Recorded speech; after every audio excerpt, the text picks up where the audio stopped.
प्यारे बच्चों, अस्सलामु अलैकुम वरहमतुल्लाहि वबरकातुह। क्या हालचाल, कैसे मिजाज हैं आप लोगों के? सब बढ़िया? कैसे चल रही तैयारी नीट की? 2-3 दिन से हमारा मूड कुछ बना नहीं, लेक्चर्स आ नहीं पाए, सॉरी फॉर दैट। आज से हम लोग फिर से रिज्यूम कर रहे हैं, है ना। मूड का बड़ा दखल होता है, मेंटल काम होता है, कभी आपका मूड होता है, कभी हमारा मूड होता, कभी आपका मूड नहीं होता, कभी हमारा मूड नहीं होता। खैर कोई नहीं। स्टार्ट करते हैं। हम लोगों ने केमिकल काइनेटिक्स शुरू किया था और केमिकल काइनेटिक्स में पिछले लेक्चर में हम लोगों ने डिस्कस किया था ऑर्डर ऑफ रिएक्शन क्या होता, मॉलिक्यूलैरिटी ऑफ रिएक्शन क्या होता, ये सारी चीज़ें हम लोगों ने करी थी डिस्कस, है ना। तो मॉलिक्यूलैरिटी में हम लोग क्या बात कर रहे थे कि इनफैक्ट मॉलिक्यूलैरिटी जो डिफाइन होता है, अगर एलिमेंट्री स्टेप रिएक्शन है तो हम लोग क्या बात करते हैं, उसके जितने रिएक्टेंट मॉलिक्यूल्स हैं उसी को हम लोग क्या बोलते थे, मॉलिक्यूलैरिटी ऑफ दैट रिएक्शन, है ना। या मॉलिक्यूलैरिटी डिफाइन कैसे करते थे, तब बोलते थे, स्टैंडर्ड डेफिनेशन क्या बोलते थे कि number of reactant molecules which collide simultaneously in the same plane. Clear? Total number of molecule जो कोलाइड कर रहे हैं, पहली बात। एक साथ कोलाइड कर रहे हैं, दूसरी बात। एक ही प्लेन में कोलाइड कर रहे हैं, तीसरी बात। अगर ये तीनों चीज मिलाकर के एक बात कही जाएगी तब बोलेंगे कि साहब उन सारे मॉलिक्यूल्स को जो कोलाइड कर रहे हैं उनको बोलेंगे मॉलिक्यूलैरिटी, उनके नंबर को बोलेंगे मॉलिक्यूलैरिटी। क्लियर? रिएक्शन देख करके ये सब बातें तो सर तब होंगे ना जब कंटेनर झांका जाए तब। ये तो कंटेनर के रेफरेंस में, मॉलिक्यूलर रेफरेंस पे हमें जो सवाल दिया गया, ये है सवाल, इसमें मॉलिक्यूलैरिटी बताओ, तब क्या बोला जा रहा है। अगर उस सवाल को एलिमेंट्री रिएक्शन बताया गया, क्लियर, तब बोलेंगे उस रिएक्शन की मॉलिक्यूलैरिटी, जितने रिएक्टेंट मॉलिक्यूल्स है उसको लिख देंगे। मान लो अपने पास बोला कि रिएक्शन है A + B गिविंग प्रोडक्ट, बोला मॉलिक्यूलैरिटी बताइए, तो क्या कहेंगे साहब, इस रिएक्शन की मॉलिक्यूलैरिटी कितनी है, ऐसा पूछा। बोला गया ये रिएक्शन एलिमेंट्री है, तब क्या बोलेंगे 1 + 1 कितना बोलेंगे 2। क्लियर? मान लीजिए रिएक्शन है A + 2B giving you product, और कहा गया this reaction is again elementary reaction. Clear? Elementary reaction, ठीक, समझ में आ रही बात, सिंपल रिएक्शन, ठीक। तब क्या बोलेंगे, इसकी मॉलिक्यूलैरिटी 1 + 2 कितना बोलेंगे 3। क्लियर? समझ में आ रही बात। मान लो अगर बोला गया 2A गिविंग प्रोडक्ट, सीधा ऐसा बोल दिया गया, ठीक। बोला जाए इसकी मॉलिक्यूलैरिटी बताइए, सीधा बोलेंगे कितना बोलेंगे 2, ठीक। मान लो बोला गया A गिविंग प्रोडक्ट, बोला गया साहब इसकी मॉलिक्यूलैरिटी बताइए, बोलेंगे 1। क्लियर? कोई दिक्कत? अभी आपसे बोला जा रहा है क्या, A + 2B giving product but this reaction is complex, ये रिएक्शन कॉम्प्लेक्स रिएक्शन है। अब बताइए इसकी मॉलिक्यूलैरिटी कितनी है, हम लोगों ने पढ़ा पिछले लेक्चर में। क्या मैं यहाँ की मॉलिक्यूलैरिटी 1 + 2 = 3 लिख दूं? अगर लिखा तो बोलेंगे गलत। क्यों? कॉम्प्लेक्स रिएक्शन की मॉलिक्यूलैरिटी डायरेक्टली डिफाइन होती ही नहीं है, उसका कोई सिग्निफिकेंस नहीं है। क्लियर? तो सर कैसे करेंगे, तो पहले बताना पड़ेगा इस कॉम्प्लेक्स रिएक्शन का मैकेनिज्म क्या है, उस मैकेनिज्म के अकॉर्डिंग हम बात करेंगे। जितने स्टेप्स होंगे, हर एक स्टेप की अलग अलग मॉलिक्यूलैरिटी होगी, उसके बाद जो उस मैकेनिज्म का स्लोएस्ट स्टेप होगा, उस स्टेप की जो मॉलिक्यूलैरिटी है उसे बोलेंगे हम ओवरऑल रिएक्शन की मॉलिक्यूलैरिटी। ये सब बातें हम लोग पिछले लेक्चर में कर चुके हैं। क्लियर? आज का जो अपना टॉपिक है that is pseudo order reaction, के साथ कोई रिएक्शन सूडो ऑर्डर कैसे कहलाता है ना। हम लोगों ने ऑर्डर के बारे में क्या सीखा था पिछले लेक्चर में, order of reaction experimentally define करते हैं, टोटली एक्सपेरिमेंटल क्वांटिटी है ना। ऑर्डर ऑफ रिएक्शन 0 हो सकता है, ऑर्डर ऑफ रिएक्शन नेगेटिव हो सकता, ऑर्डर ऑफ रिएक्शन फ्रैक्शनल हो सकता, order of reaction positive integer हो सकता है, एवरीथिंग इज अलाउड। जबकि मॉलिक्यूलैरिटी 0 नहीं हो सकता, नेगेटिव नहीं हो सकता, फ्रैक्शन नहीं हो सकता। क्लियर? ये सबसे बड़ा डिफरेंस था मॉलिक्यूलैरिटी और ऑर्डर में। समझ में आ रही बात? कोई दिक्कत? ओके। अब क्या बोल रहे हैं कि साहब ऑर्डर ऑफ रिएक्शन अलग अलग हम लोगों ने पढ़ा, 0 order, first order, second order, third order, ऐसा nth ऑर्डर रिएक्शन हो सकता है। क्लियर? अब क्या बोल रहे हैं, समझो। सिंपली कोई रिएक्शन है, let the reaction is A + B। मान लो इसके साथ कोएफिशिएंट लगा दिया A, इसके साथ कोएफिशिएंट लगा दिया B, और बोला ये बना रहा प्रोडक्ट। ये क्या बना रहा बेटा? प्रोडक्ट। और आपसे बोला गया कि साहब इस रिएक्शन के बारे में चर्चा करो, ठीक। तो हम सीधा बोलेंगे सर इसका रेट लॉ लिखना, क्या लिख देंगे, तो लिख देंगे सीधा रेट इज इक्वल टू क्या, K into concentration of A concentration of B. अब क्या बोल रहे हैं, इस पे जो पावर लगाते हैं वही तो ऑर्डर बोलते हैं ना। क्लियर। तो इस पे पावर और इस पे पावर हमने क्या बोला, हम डायरेक्टली कभी नहीं लिख सकते। कहां से निकलता है, एक्सपेरिमेंटली। तो हम कोई ना कोई वैल्यू मान लेंगे, लेट इट इज अल्फा, इसको मान लिया बीटा, आप मान लो एक्स वाई कुछ भी मान लो। क्लियर। तो हम अपने मन से अगर रेट लॉ लिखना चाहेंगे तो बोलेंगे this is hour rate law for this particular reaction. Clear, कोई दिक्कत। अब इसके रेफरेंस में भी हम लोगों ने बात की थी क्या, कि इफ, यही साइड में बात की थी ना पिछले लेक्चर में, इफ क्या बोलो, A is not equal to alpha, B is not equal to beta, तब गारंटी है कि ये रिएक्शन कॉम्प्लेक्स है। तब क्या गारंटी है कि ये रिएक्शन कॉम्प्लेक्स है, एलिमेंट्री स्टेप रिएक्शन नहीं हो सकता। अच्छा, इसका उल्टा, उल्टा ये बोला था कि if A is equal to alpha, B is equal to B is equal to beta, तब बोला था reaction, this reaction may be complex as well as, बोलो, एज वेल एज एलिमेंट्री। ये बोला था। क्लियर है, क्लियर है, समझ मारी बात। यहां अगर ए आ जाए, यहां अगर बी आ जाए, तो जरूरी नहीं कि एलिमेंट्री होगा, वो एलिमेंट्री भी हो सकता है, कॉम्प्लेक्स भी हो सकता है। क्लियर, समझ मारी बात। लेकिन अगर बोल दिया ये रिएक्शन एलिमेंट्री है, तब एक बात की गारंटी है कि यहां ए और बी बोलेंगे। ये सब अलग अलग बातें हैं बेटा, इन सबको कंफ्यूजन आपस में इंटरमिक्स नहीं करना है। मैं फिर से अलग अलग बात बोल रहा हूं। एक बात पता चला एक्सपेरिमेंट से कि यहां पे ए नहीं है, यहां पे बी नहीं है, गारंटी हो गया क्या, कि कॉम्प्लेक्स है। ठीक। दूसरी बात बोली गई, नहीं, ये बोला गया एक्सपेरिमेंट से यहां ए है यहां बी है, तब क्या बोलेंगे, क्या एलिमेंट्री बोल रहे, नहीं, रिएक्शन में भी एलिमेंट्री, रिएक्शन में भी कॉम्प्लेक्स। क्लियर। अच्छा, तीसरी बात, अब आपसे बोला जा रहा है कि अब आपको ये नहीं दिया गया, अब आपको सीधा बोला गया ये रिएक्शन एलिमेंट्री है, एक ही स्टेप का रिएक्शन। जब एक ही स्टेप का रिएक्शन है तो कोई कॉम्प्लेक्स बात है ही नहीं। जब एक ही स्टेप का रिएक्शन है तो एलिमेंट्री है, और जब एलिमेंट्री है तब इस बात की गारंटी कि यहां ए और यहां बी है ही, तब order of reaction A plus B होगा। तीन अलग अलग बातें हैं, उसको समझना है। क्लियर। ये सब बातें डिटेल में हम लोग पिछले लेक्चर में कर चुके हैं। खैर, तो हमने बोला इस जनरल रिएक्शन के लिए एक जनरल रेट लॉ लिखा, क्या, rate is equal to K into concentration of A पे power alpha, concentration of B पे पावर बीटा, ऐसा हम लोगों ने बोला। अब ध्यान से सुनिएगा, हम लोग डिस्कस करने जा रहे हैं क्या बेटा, कॉम्प्लेक्स, सॉरी क्या डिस्कस करने जा रहे हैं, सूडो ऑर्डर रिएक्शन।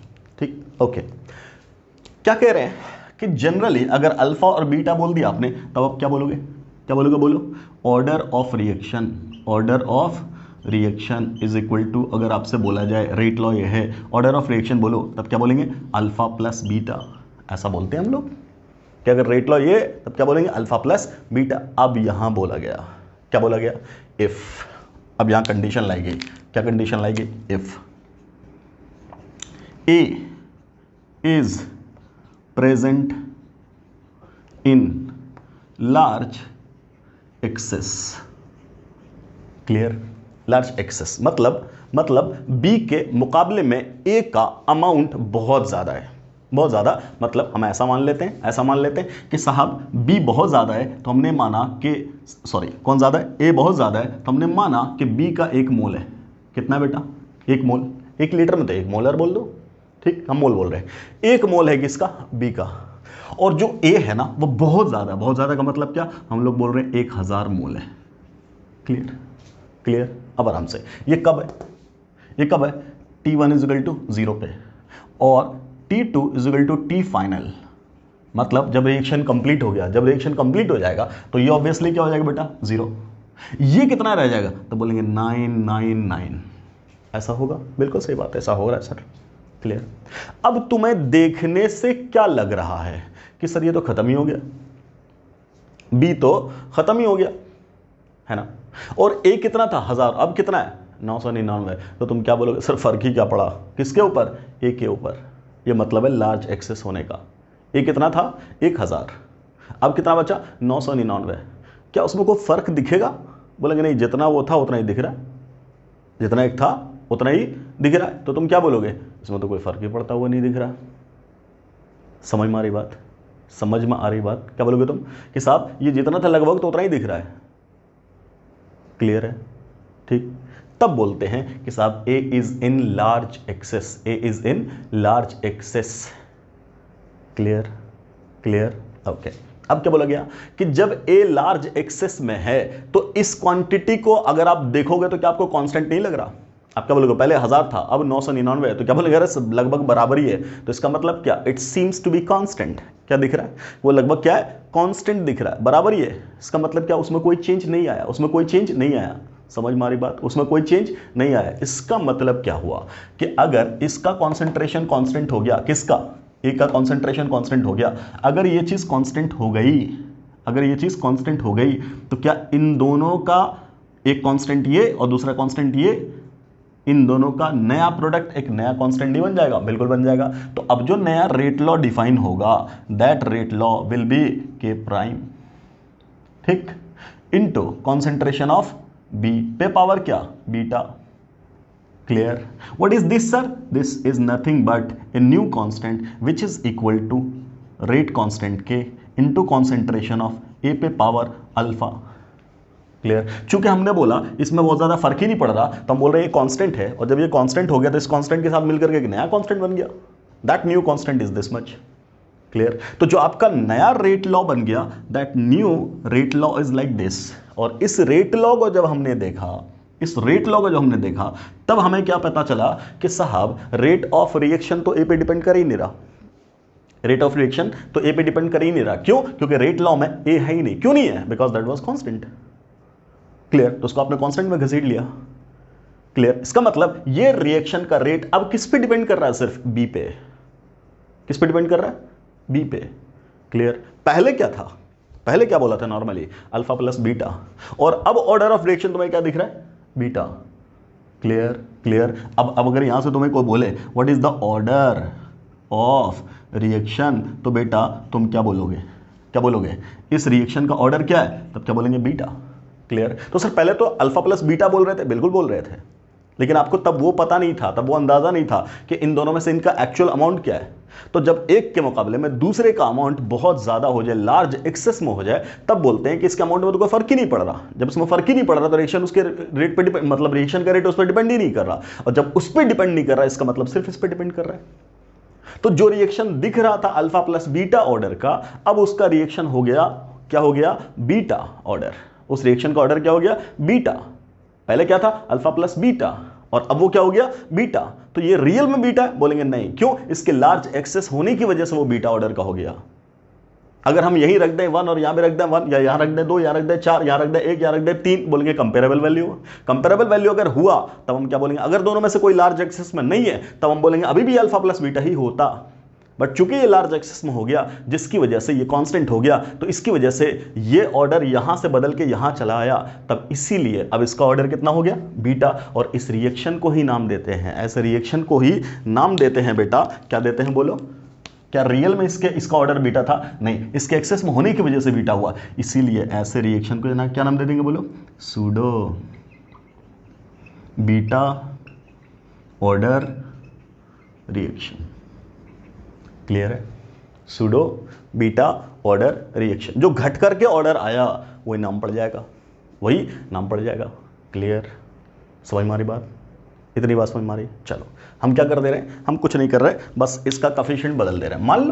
मान लो कि यहां था 1 और यहां भी था 1, ठीक?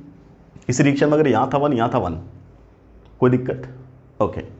मान लो बोला आपको ये एलिमेंट्री ऑर्डर रिएक्शन है, एलिमेंट्री है, तो यहां तुम क्या लिखोगे बेटा? 1, और यहां भी क्या लिखोगे? 1, ठीक है।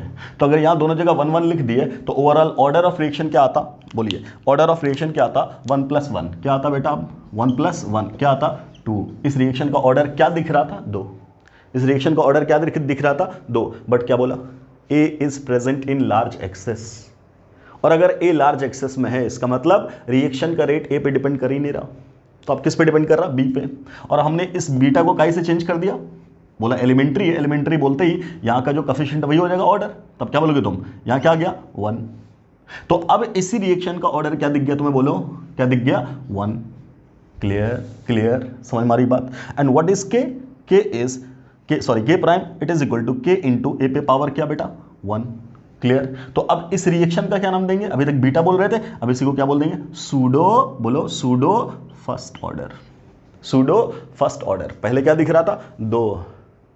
क्लियर। बट इसके एक्सेस के होने की वजह से ये क्या हो गया 1, मतलब क्या ये अब क्या सीम हो रहा है फर्स्ट ऑर्डर, क्या हो रहा है फर्स्ट ऑर्डर। तो इस रिएक्शन को क्या बोल देंगे, क्या रियल में ये फर्स्ट ऑर्डर है, बोलेंगे नहीं नहीं नहीं नहीं रियल में फर्स्ट ऑर्डर नहीं है। फिर क्या बोलेंगे, उसके एक्सेस में होने की वजह से ये फर्स्ट ऑर्डर बना, तब इसलिए इसको क्या नाम बोल रहे हैं, pseudo first order reaction. Clear clear, तब क्या बोल रहे हैं इसको, सूडो फर्स्ट ऑर्डर रिएक्शन। समझ में आ रही बात। तो जहां भी सूडो ऑर्डर रिएक्शन दिख जाए, सूडो ऑर्डर रिएक्शन दिख जाए, तो वहां की कहानी ही क्या बनती है, कहानी क्या बनती है, बोलो। सूडो फर्स्ट ऑर्डर का केस ही कब आएगा, pseudo order, simply pseudo first छोड़, सूडो ऑर्डर का केस ही कब आएगा, जब भी रिएक्टेंट में से, जितने भी रिएक्टेंट है उसमें से कोई एक रिएक्टेंट एक्सेस में चला जाए, तब उस पर डिपेंड नहीं करता, तब जितना ओवरऑल ऑर्डर था उसमें से कम हो जाएगा ऑर्डर। क्यों, क्योंकि वो वाला फैक्टर तो गया। क्लियर। जब तक लार्ज एक्सेस में नहीं है कोई, तब तक हम सूडो की बात नहीं करते। जब कोई एक रिएक्टेंट लार्ज एक्सेस में होता, तब केस बनता है सूडो ऑर्डर रिएक्शन का। क्लियर। जैसे मैंने सिंपली पहले अल्फा बीटा लिया, तो मैंने सूडो बीटा नाम दिया। क्लियर। हमने 1 1 कर दिया, तो अभी क्या बोल रहे हैं इसको, ऑर्डर कितना आ रहा था 2, ऑर्डर कितना आ रहा था 2, लेकिन वो एक्सेस में था, तो हम क्या बोल दिए, सूडो फर्स्ट ऑर्डर रिएक्शन। 2 से घट के कहां पहुंच गया 1। क्लियर। तब क्या नाम दिया इसको, सूडो फर्स्ट ऑर्डर रिएक्शन। अब इसके टाइप पे एग्जाम्पल है आपका एनसीईआरटी में 2 एग्जाम्पल दे रखा है, दोनों याद रखिएगा। वही सवाल पूछा गया आज तक, जितनी बार पूछा गया उसी दोनों में से किसी एक को पूछ देता है, तो दोनों याद रखिएगा। पूछ देगा कि ये वाला जो एग्जाम्पल है ये किसका एग्जाम्पल है, ये रिएक्शन किसका एग्जाम्पल है ना। उसमें से पहला एग्जाम्पल है आपका, पहला एग्जाम्पल है हाइड्रोलिसिस ऑफ एस्टर। आपके पास C2H5 C double bond O C2H5, इसका एसिडिक हाइड्रोलिसिस कर देंगे। ठीक, तो क्या बन जाता है बेटा बोलो, एक बन जाएगा C2H5, क्या बन जाएगा यहाँ पे COOH, और अगला क्या बन जाएगा C2H5OH। गेट खोल दें। क्लियर। ये क्या बन गया एसिड, और ये क्या बन गया अल्कोहल, ये बन गया। क्लियर। तो इस तरह से क्या बन जाता है एसिड प्लस अल्कोहल। जब इसके बात करेंगे, किसकी बात करेंगे, रेट लॉ की। बेहतर होता कि आप यहां से हटा करके वाटर को यहां लिखते हैं, है ना। इसके साथ बेटर है कि आप वाटर को यहां लिखते हैं H2O, और यहां कैटलिस्ट के तौर पे क्या H+। क्लियर। तो ये दोनों ही रिएक्टेंट है। ठीक, तो इसका रेट लॉ क्या लिखते हैं आप, K इंटू कॉन्सेंट्रेशन ऑफ ये चीज क्या एस्टर, तो लिख देते एस्टर, और यहां क्या लिखते हैं कॉन्सेंट्रेशन ऑफ H2O। यही तो आता, ये है अपना रेट लॉ। ये क्या अपना रेट लॉ, कोई दिक्कत। अब यहां से अगर आपसे पूछा जाए कि भाई साहब इस रिएक्शन के ऑर्डर की बात करो, तो आप क्या बोलोगे, ये रिएक्शन किस पे डिपेंड कर रहा है, इस पे भी, है ना। तो यहां से क्या लिखते हैं 1, ये भी क्या लिखते हैं 1। ये रिएक्शन कैसा है, एलिमेंट्री रिएक्शन है, तो क्या लिखते हैं 1 और 1। तो यहां से ऑर्डर क्या आया, 1 + 1 = कितना 2।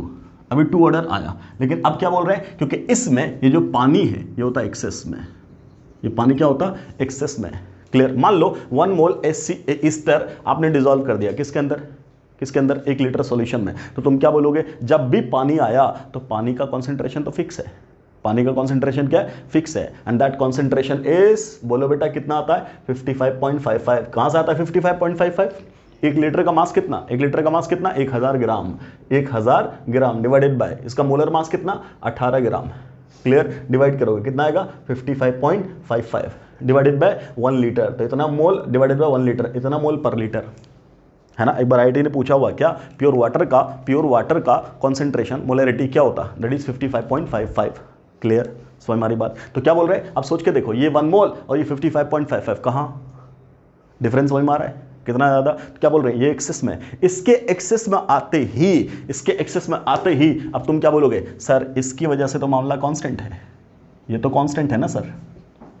क्लियर। जब ये कांस्टेंट हो गया बेटा, तो इसका मतलब अब जो तुम्हारा नया रेट लॉ आया, न्यू रेट लॉ, वो क्या आएगा, वो आएगा rate = K prime into concentration of ester only. What is K prime sir? So K prime is nothing but rate constant into concentration of क्या water, इस पे पावर 1। क्लियर। तो अब ये रिएक्शन का रेट लॉ क्या है बेटा, ये है अब नया रेट लॉ। क्लियर। और इस नए रेट लॉ की वजह से ऑर्डर ऑफ रिएक्शन अब आपको क्या दिख रहा है, ओनली 1। जो ऑर्डर पहले क्या दिख रहा था 2, अब वो ऑर्डर क्या दिख रहा है 1। और ये हुआ क्यों? ये हुआ पानी के एक्सेस में होने की वजह से। क्लियर? तो इसी रिएक्शन को क्या बोल देंगे? अब बोलो, घट के कहाँ गया 1, तो क्या बोल देंगे? Pseudo first order reaction. Pseudo first order reaction. समझ में आ रही बात? क्लियर है? क्या इतना समझ में आ रहा है? ठीक, तो एक हाइड्रोलिसिस ऑफ ईस्टर का केस याद रखिएगा, और दूसरा इन्वर्जन ऑफ केन शुगर, ये भी पढ़ा होगा आपने, इन्वर्जन ऑफ केन शुगर, उसका भी केस याद रखिएगा। वहां भी रिएक्शन क्या बनता? सूडो फर्स्ट ऑर्डर रिएक्शन बनता है। दूसरा एग्जाम्पल लिखिएगा, इन्वर्जन ऑफ केन शुगर। ये था हाइड्रोलिसिस ऑफ ईस्टर, सब पढ़ेंगे हम लोग ऑर्गेनिक केमिस्ट्री में। हाइड्रोलिसिस ऑफ ईस्टर का मतलब क्या होता? दूसरा लिखिएगा inversion of cane sugar. Cane sugar का मतलब क्या? बोलो, C12H22O11 है ना, और इसमें क्या कर दिया? पानी मिला दिया। ठीक, एसिडिक सॉल्यूशन बना दिया। क्या कर देता है? बोलो, C6H12O6 और प्लस C6H12O6। क्लियर है? ये है क्या अपना सुक्रोज, इसको क्या नाम देते हैं हम लोग? सुक्रोज। और उनमें से एक कौन है? दोनों का मॉलिक्यूलर फार्मूला सेम। एक कौन है? ग्लूकोज, पता होगा ये सब आपको। और दूसरा कौन है? फ्रक्टोज। एक कौन है? ग्लूकोज, दूसरा कौन है? फ्रक्टोज। क्लियर है? ठीक, समझ में आ रही बात? ये होता है ओवरऑल रिएक्शन। ठीक, अब आएंगे जब बायोमॉलिक्यूल में, तब देखेंगे ग्लूकोज में और फ्रक्टोज में क्या फर्क होता है। ग्लूकोपायरानोज क्या होता, ग्लूकोफ्यूरानोज क्या होता, फ्रक्टोपायरानोज क्या होता, ये सब चीज़ें देखेंगे हम लोग। क्लियर है? पायरान क्या होता, फ्यूरान क्या होता, क्या स्ट्रक्चर होता, म्यूटा रोटेशन क्या होता, ये सारी चीज़ें वहाँ देखेंगे हम लोग। क्लियर? ठीक, वो बातें वहाँ की। ये इन्वर्जन नाम ही क्यों पड़ा, ये भी देखेंगे वहाँ, इन्वर्जन क्यों नाम पड़ा, है ना। क्या होता है? ऑप्टिकल रोटेशन चेंज हो जाता है, ऑप्टिकल रोटेशन ही चेंज हो जाता है, तब क्या बोलते हैं इसी को क्या बोलते हैं? इन्वर्जन। खैर वो सब बातें अभी नहीं, अभी सिंपली फिजिकल केमिस्ट्री के एस्पेक्ट से देखो। क्या बोल रहे हैं? अपना क्या था? सुक्रोज था, वो टूट गया किसमें? ग्लूकोज और फ्रक्टोज में। यह है रिएक्शन, इसके साथ क्या है? पानी। तो अब इसके रेट लॉ की बात करेंगे, तो इनफैक्ट इसका रेट लॉ क्या आना चाहिए? के इंटू क्या? सुक्रोज, और साथ में क्या है? पानी। ये तो कैटलिस्ट है, कैटलिस्ट और इंटरमीडिएट कभी भी रेट लॉ में नहीं आता। ठीक है साहब, ये लिख दिया आपने, ये हो गया रेट लॉ। इस पे पावर क्या? 1, इस पे पावर क्या? 1। क्यों सर? बिकॉज ये भी एक एलिमेंट्री स्टेप रिएक्शन है। ठीक है सर, ऐसा हो गया। तो इसका ऑर्डर क्या हुआ? ऑर्डर इस रिएक्शन का क्या एक्सपेक्ट कर रहे थे हम लोग? 1 + 1, अगेन कितना? 2। लेकिन फिर यहाँ वही बात क्या है आपका? पानी। और पानी क्या होता है? एक्सेस में। जहाँ वाटर आए हमेशा तैयार हो जाना। वाटर कहाँ रहेगा? एक्सेस में। बताया था ना भी 55.55। क्लियर? तो ये कहाँ है? एक्सेस में। ठीक, इसके एक्सेस में होने की वजह से ये क्या हो गया? कांस्टेंट, है ना। अगर ये कांस्टेंट हो गया तो न्यू रेट लॉ क्या लिखोगे तुम? बोलो, new rate law will B क्या? रेट इज इक्वल टू क्या? के into concentration of sucrose only. Clear? यहाँ पे पावर 1 और ये बन जाएगा के prime. What is K prime again? के इंटू कॉन्सेंट्रेशन ऑफ वाटर पे पावर 1। क्लियर? तो यहाँ से इस रेट लॉ से अपना जो ऑर्डर आया वो ऑर्डर क्या है बेटा? 1। ये ऑर्डर क्या है? 1। पहले ऑर्डर क्या था? 2। पहले ऑर्डर क्या था? 2, और अब ऑर्डर क्या है? 1, तो ये घट के आ गया। क्लियर? तब क्या बोलेंगे इसको? Pseudo first order reaction. याद रहेगा? क्लियर? तो I think pseudo order reaction के लिए इतनी जानकारी काफ़ी है। क्लियर? जल्दी से छापो। यहाँ पे अपना सूडो ऑर्डर रिएक्शन का केस हो गया ख़त्म। जल्दी करो, फटाफट लिखो, कर लो जल्दी से नोट कर लो बेटा। बोलो, हो गया बेटा? ओके, पॉज करके नोट कर लीजिए। तो यहाँ पे हो गया अपना भाई साहब, क्या ख़त्म हो गया? यहाँ ख़त्म हो गया अपना सूडो ऑर्डर रिएक्शन। तो सूडो फर्स्ट ऑर्डर रिएक्शन में यही 2 एग्जाम्पल है, यही आपसे पूछा जाएगा। जब भी पूछा जाएगा इन दोनों में से कोई एक पूछ लिया जाएगा, या सूडो ऑर्डर रिएक्शन के बारे में आपसे फैक्ट पूछा जा सकता है कि कोई भी रिएक्शन का ऑर्डर सूडो ऑर्डर कब हो जाता है। तब उसके लिए कंडीशन आपको क्या याद रख लेनी है कि जब भी रिएक्टेंट्स में से कोई एक रिएक्टेंट एक्सेस में हो जाए तब क्या बोलेंगे? रिएक्शन सूडो ऑर्डर रिएक्शन कहलाएगा। जनरली अगर पानी दिख गया तो हम लोग क्या बोलेंगे कि कोई रिएक्शन अगर पानी के साथ हो रहा है तो हम क्या बोलेंगे? क्या बोलेंगे बोलो कि साहब जहाँ वाटर दिख गया प्लस में रिएक्टेंट में, तब क्या बोलेंगे वाटर तो एक्सेस में ही होता है, तब ऐसा रिएक्शन क्या कहलाएगा, सूडो फर्स्ट ऑर्डर रिएक्शन कहलाएगा। क्लियर। तो यहाँ पे अपना सूडो ऑर्डर रिएक्शन हो गया, मामला खत्म। तो अभी तक हम लोगों ने क्या पढ़ लिया, रेट लॉ पढ़ लिया, डिफरेंशियल रेट लॉ पढ़ लिया, है ना। उसके अलावा क्या पढ़ लिया, मॉलिक्यूलरिटी क्या होता है डिटेल में पढ़ लिया, है ना। ऑर्डर ऑफ रिएक्शन डिटेल में पढ़ लिया, है ना। नेक्स्ट लेक्चर में हम लोग, आज अपना लेक्चर यहीं खत्म कर रहे हैं, अभी फिर बनाएंगे दूसरा लेक्चर। तो नेक्स्ट लेक्चर में हम लोग डिस्कस करेंगे रेट कांस्टेंट की बात करेंगे, है ना। अब ऑर्डर ऑफ रिएक्शन पूरा पढ़ चुके हो तो रेट कांस्टेंट क्या होता है ना, रेट कांस्टेंट किस पे डिपेंड करता, क्लियर। और रेट कांस्टेंट का यूनिट क्या होता, और rate constant, order of reaction और रेट लॉ से रिलेटेड जितने भी क्वेश्चन पूछे गए हैं उन सबको बेसिकली हम लोग करेंगे डिस्कस अपने अगले लेक्चर में। क्लियर। चलिए तो आज के लिए इस लेक्चर में इतना ही। Thanks for watching the video. अस्सलाम वालेकुम।